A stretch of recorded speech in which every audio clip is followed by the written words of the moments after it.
Hi friends, welcome to Meena's menu. வாக்குண்டாம் நல்ல மனமுண்டாம் மாமலரால் நோக்குண்டாம் மேனி நுடங்காது பூக்கொண்டு துப்பார் திருமேனி தும்பிக்கையான் பாதம் தப்பாமல் சார்வார் தமக்கு.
நேற்று நம்ம தல வரலாறில் கோவில் எங்கே அமைஞ்சிருக்கு, என்ன மாதிரி கட்டப்பட்டிருக்கு எல்லாமே பார்த்தோம் இல்லைங்களா.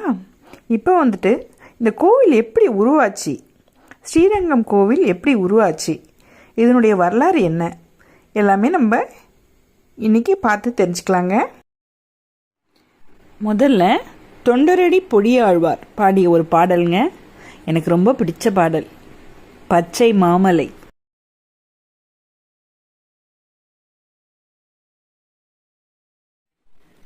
பச்சை மாமலை போல் மேனி பவளவாய் கமல செங்கன் அச்சுதா அமரேரே ஆயத்தம் கொழுந்தே என்னும் இச்சுவை தவிர யான் போய் இந்திரலோகம் ஆளும் அச்சுவை பெரினும் வேண்டேன் அரங்கமான் நகருளானே.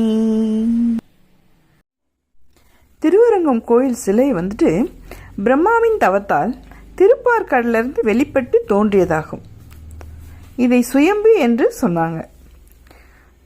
பிரம்மா நித்திய பூஜை செய்ய சூரியனை நியமித்தார். பிறகு சூரிய குலத்தில் பிறந்த அரசன் இட்சுவாகு இந்த சிலையை தனது தலைநகரமாகிய அயோத்திக்கு வழிபட கொண்டு சென்றார். ராமர் அச்சிலையை இலங்கையிலிருந்து தனது பட்டாபிஷேகத்துக்கு வந்த விபீடனனுக்கு பரிசாக கொடுத்தாராம். இதனை விபீடனன் தனது தலையின் மீது சுமந்து இலங்கைக்கு எடுத்துச் செல்கையில் வழியில் காவிரி ஆற்றின் கரையை அடைந்தான். அப்போது ஒரு சிறுவன் அங்கு ஆட்டு மந்தையை மேய்த்து கொண்டிருந்தான். உடனே அச்சிறுவனிடம் அச்சிலையை கொடுத்துவிட்டு கீழே வைக்கக்கூடாது என்று சொல்லிவிட்டு இளைப்பாறினான். அச்சமயம் சிறுவன் சிலையை கீழே வைத்து விட்டான். பின்னர் விபீடனன் அவன் மீண்டும் புறப்பட வந்தான்.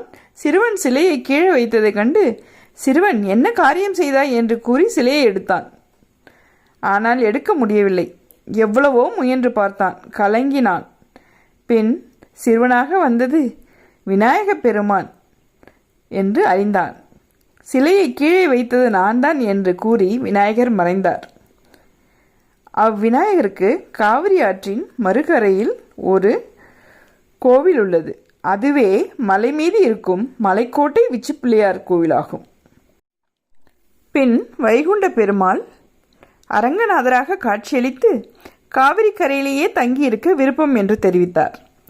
அங்கு சோழ நாட்டை ஆண்டு வந்த தர்மவர்ம சோழன் ஆறுதல் கூறினார். விபிடனுக்காக தான் தென் திசை இலங்கை நோக்கி பள்ளி கொண்டுள்ளதாக எம்பெருமான் உறுதியளித்தார். பின்னர் தர்மவர்ம சோழன் அச்சிலையை சுற்றி கோயில் எழுப்பி வழிபாடு செய்தார். பிறகு ஒரு நாள் காவிரி ஆற்றில் வெள்ளப்பெருக்கு ஏற்பட்டு கோவில் மணலால் மூடப்பட்ட. அதன் பின் வந்த சோழ மன்னர் ஒருவர் மணலால் மூடிய கோவிலை ஒரு கிளியின் உதவியுடன் கண்டுபிடித்தாராம். அந்த கோவிலை எப்படி தெரியுமா? தர்மவர்ம சோழன் கட்டிய திருவரங்கம் கோயில் காவிரியின் வெள்ளப்பெருக்கினால் மண்ணில் புதையுண்டு மறைந்த இடத்தில் சோழன் வந்தான். சோழன் வந்தவுடன் அங்கு ஒரு கிளி பேசியது அவனுக்கு புரிந்தது. அந்த கிளி என்ன சொல்லிச்சான்? வைகுந்தத்தில் இருக்கிற விஷ்ணுவின் கோவில் இருந்த இதுதான், அக்கோயிலை இப்போதும் இங்கு காணலாம் என்று ஒரு செய்யுளை திரும்ப திரும்ப சொல்லியதாம். அது அவனுக்கு வந்த கனவின் மூலமாக அது அவனுக்கு தெரியவும் வந்ததாம். உடனே அவன் அந்த விமானம் இருந்த இடத்தை கண்டுபிடித்தான். விமானத்தின் கருவறையை சுற்றி கோயில் எழுப்பினான். ஒரு கிளியின் உதவியுடன் கோவிலை கண்டுபிடித்ததால் கிளி சோழன் என்றும் சோழன் கிள்ளி வளவன் என்றும் அழைக்கப்பெற்றார். அக்கோவிலை புறணமைத்து பின்பு அரங்கநாதருக்கு பிரம்மாண்டமான பெரிய கோவிலை கட்டினார் சோழன் கிள்ளி வளவன். அக்கோயிலே தற்போதைய வழிபடும் அரங்கநாதர் கோவிலாக உள்ளது. நாளைக்கு ஸ்ரீரங்கத்தின் சிறப்புகளை இன்னும் விரிவாக பார்க்கலாங்க.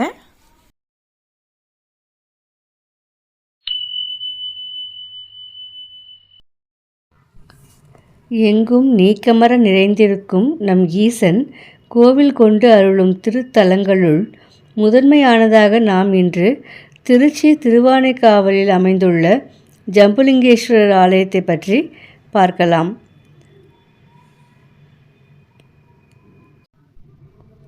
இக்கோவிலை பற்றிய ஸ்தல புராணங்களை பார்க்கலாம். ஒரு சமயம் யோகத்தில் இருந்த ஈசனை பார்த்த அம்பிகை தனக்கும் யோகத்தையும் போகத்தையும் போதித்து அருளுமாறு வேண்டினாள்.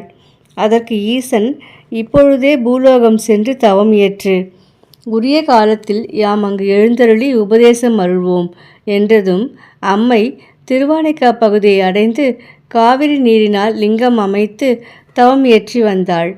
அம்பிகையின் ஆழ்ந்த தவத்திற்கு மெச்சிய சிவபெருமான் அம்பிகைக்கு தரிசனம் கொடுத்து யோக போக தத்துவத்தை போதித்தார்.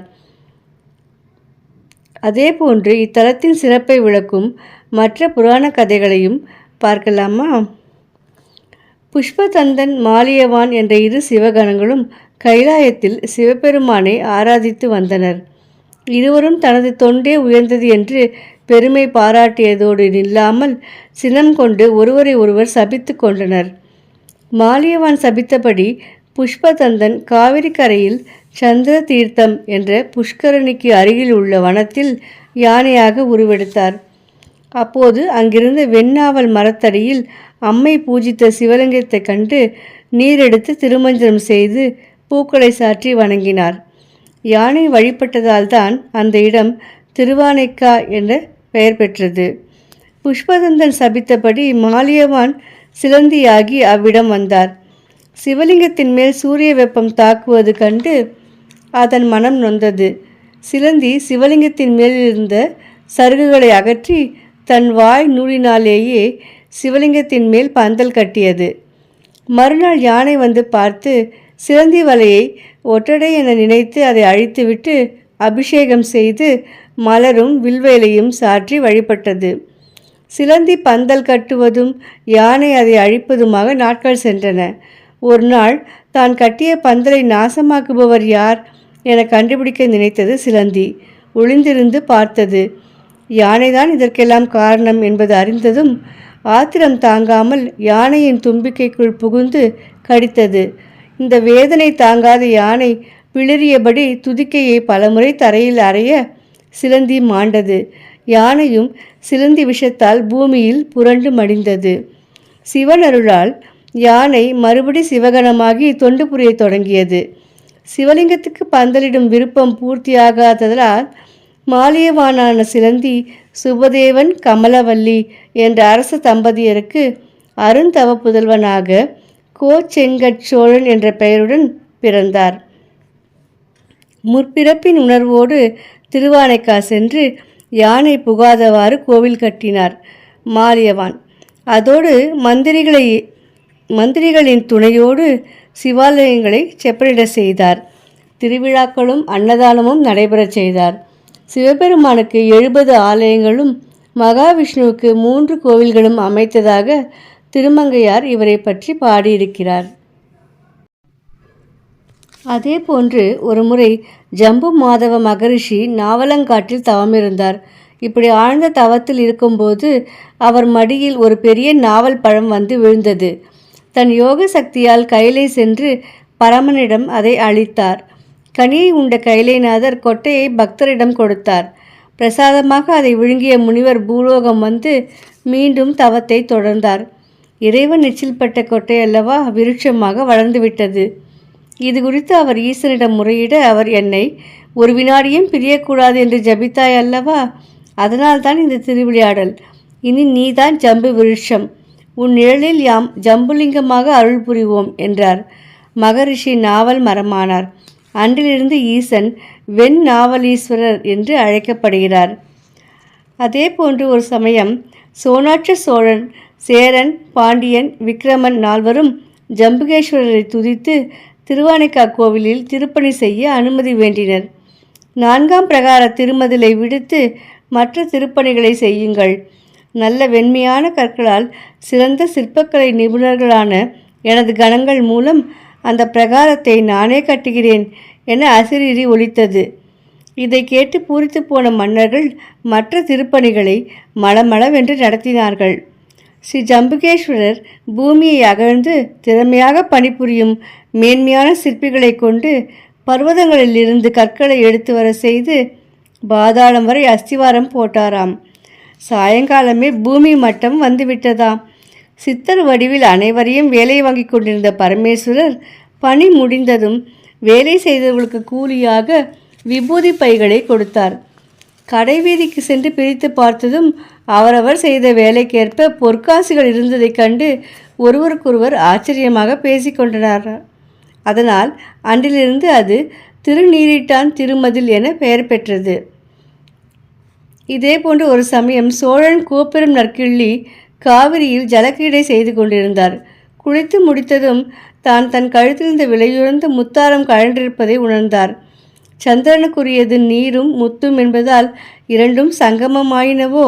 ஜம்புகேஸ்வரா, பராரிகள் கையில் அது அகப்படாமல் எனக்கு கிடைத்துவிட்டால் உனக்கு அதையே நான் காணிக்கையாக்குகிறேன் என்று மனமுருகி கண்மூடி பிரார்த்தித்தார். அபிஷேகத்திற்கு நேரமாகிறது என்று குருக்கள் சொன்னதும் கோவிலுக்குள் சென்று அப்பன் என் கோரிக்கையை ஏற்பாரா, இல்லை தொலைந்து போனதால் அர்ப்பணித்தேன் என்று நினைப்பாரா என்று குழம்பியபடி அபிஷேகத்தை பார்த்து கொண்டிருந்தார் அரசர்.